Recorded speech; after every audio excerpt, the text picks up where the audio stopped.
May 19th was Malcolm X's birthday, and I feel negligent about not giving him his just due.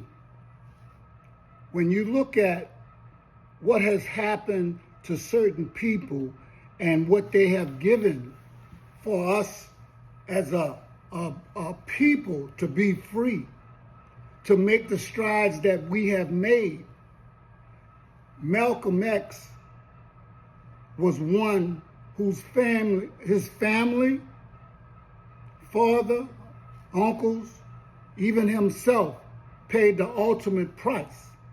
But we do not show him the respect that he is due. I've always wished that I could be more like him. But I am who I am, and this is who he is. Brothers and sisters, we've been hoodwinked, bamboozled, lied to, sold a dream dipped in red, white, and blue, and called it freedom. But I'm not here to sing lullabies to the blind. I'm here to shake the sleepers and rip the veil off the illusion. This country, the so-called land of the free, has never been free for you and me. While they chant about liberty, they lock the doors of justice.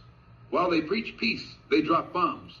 While they parade around the world as saviors, they can't clean the blood off their own streets. Let's speak plain. America is a wolf in sheep's clothing. It smiles in your face while its system presses a knee on your neck.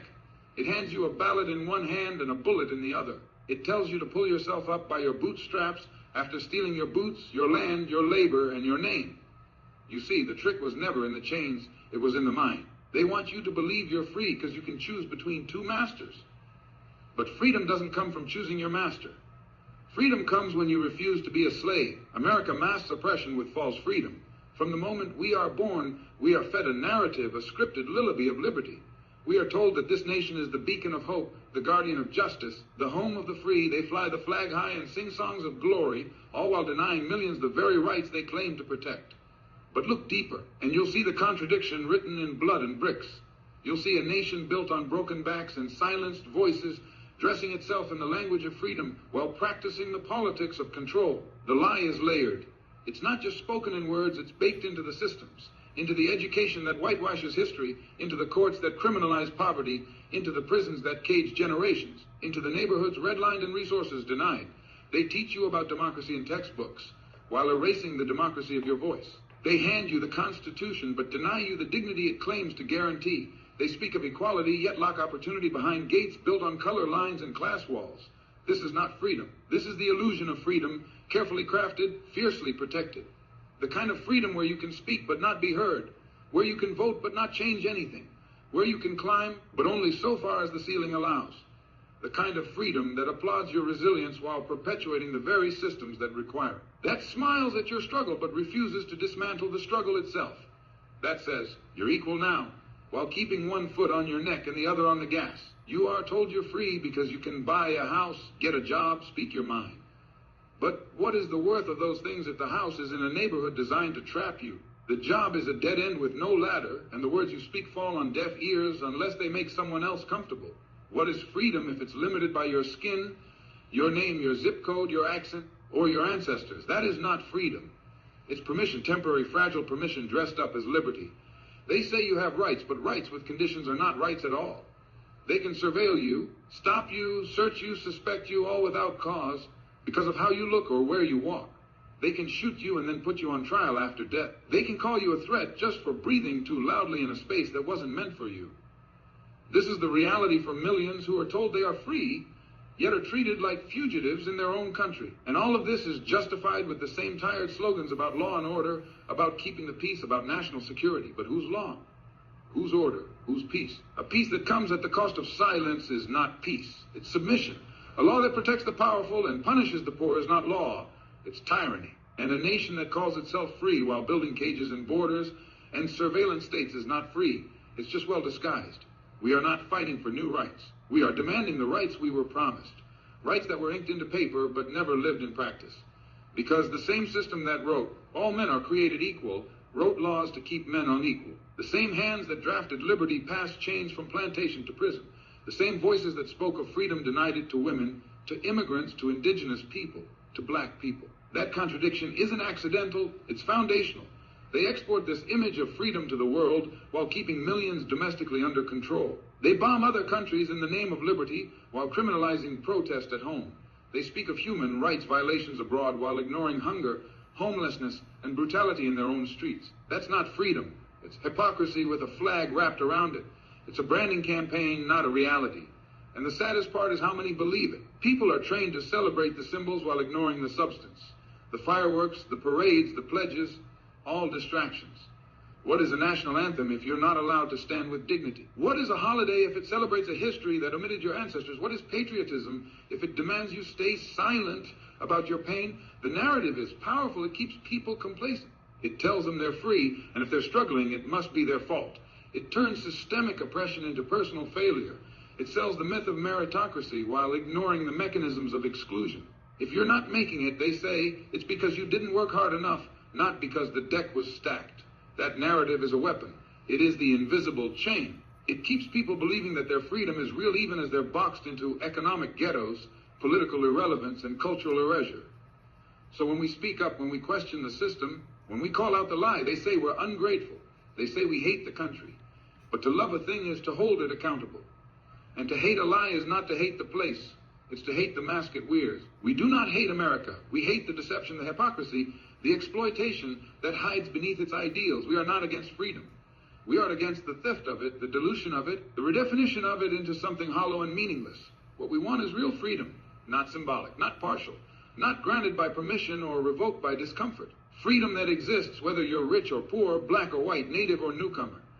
Freedom that protects you when you resist, not just when you comply. Freedom that doesn't require you to shrink, to bow, to bend, to apologize for existing. Justice must be demanded, not requested. There comes a time when a people must stop asking politely for what is already theirs. You cannot whisper for justice in a system that only responds to the sound of disruption. You cannot appeal to the conscience of an institution that never had one. If justice were something that could be handed out like a favor, it would not be justice. It would be charity. And we are not beggars. We are not here with our heads bowed and our hands out, waiting for the same system that broke us to decide we're finally worthy of repair. For too long, we've been told to be patient. They told us progress takes time. They told us to wait for the courts, the Congress, the commissions. They told us to trust the process, to go through the proper channels, to work within the framework. But when the framework is built to deny you, working within it only reinforces your own oppression. Justice does not come from politely following rules made to exclude you. Justice comes when you refuse to obey the rules that were written to keep you down. If a house is built on a crooked foundation, it does not matter how many times you repaint the walls. The rot is in the structure. And if the justice system is built on a foundation of inequality, then no reform, no new slogan, no new face in the courtroom will change what it is. You cannot ask a corrupt system to correct itself. It must be challenged. It must be shaken. And when it refuses to bend, it must be broken and rebuilt with new hands and new hearts. We are told to have faith in the system. But what kind of faith is that?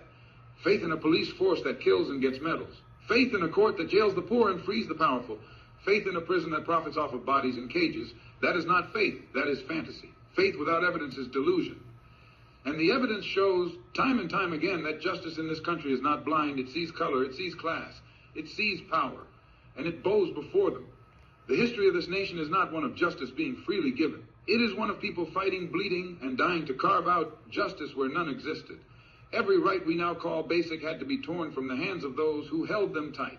They didn't give women the right to vote. They fought for it. They didn't give workers the right to organize. They struck for it. They didn't give black people civil rights. They marched, resisted, and refused to be silent until it could no longer be denied. Nothing in this country worth having was ever given willingly. It was demanded. Demanding justice is not about asking nicely. It is not about being civil when you are being crushed. Civility is a weapon they use to silence the oppressed.